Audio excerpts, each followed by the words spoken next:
Karena ketika kita membatalkan isi undang-undang yang dibuat oleh DPR dan pemerintah itu, kita menyadari betul bahwa sebenarnya DPR maupun pemerintah itu tidak bodoh gitu ya. Bukan tidak tahu caranya membuat undang-undang yang benar gitu.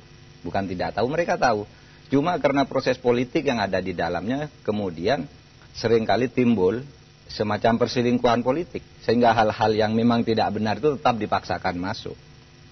Bukan karena tidak tahu, saya bilang begitu kepada Ketua DPR, kepada Presiden. Oleh sebab itu, disinilah fungsi Mahkamah Konstitusi. Kalau terjadi permainan-permainan politik, di mana sesuatu itu sebenarnya tidak layak menjadi isi undang-undang lalu dipaksakan, ya Mahkamah Konstitusi yang membatalkan. Meskipun hanya 9 orang. Dari 5 kewenangan yang diatur oleh konstitusi, itu kayaknya yang paling sering dipakai itu menguji undang-undang. Ya? Menguji undang-undang terhadap undang-undang dasar. Tapi tidak juga. Kalau kita lihat data di sini ada sengketa hasil pemilu ya. Iya, sengketa. Ya, hasil pemilu. Nah ini nih, memutus.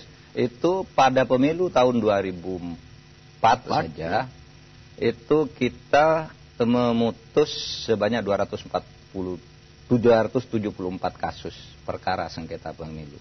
Dari 470 yang masuk, kemudian sesudah diseleksi memenuhi syarat untuk diperiksa dan diadili itu 274. Dan itu putusannya langsung final dan mengikat. Ya. Tapi kalau sengketa lembaga, pernah juga ada satu BPK ya? Iya, ada 10 sengketa lembaga, tapi kemudian yang sangat terkenal itu kan yang BPK dulu. Pengangkatan anggota DPA yang tidak BPK yang digugat oleh DPD.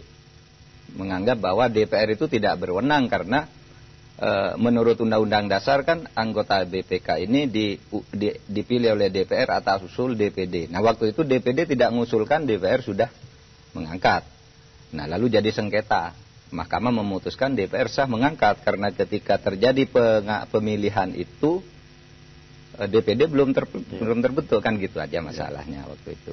Ya, yang belum ini memutus pembubaran partai politik ya. Iya, belum ya. Dan juga pemakzulan presiden. Ya? Belum ya. Belum. Ya. Tapi dengan ratusan tadi perkara dengan 9 orang apa dijamin mutunya ya?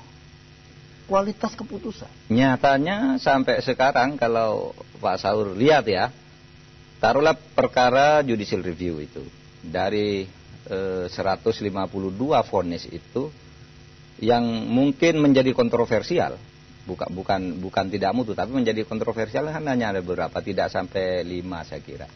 Semuanya diterima sebagai putusan yang mengikat.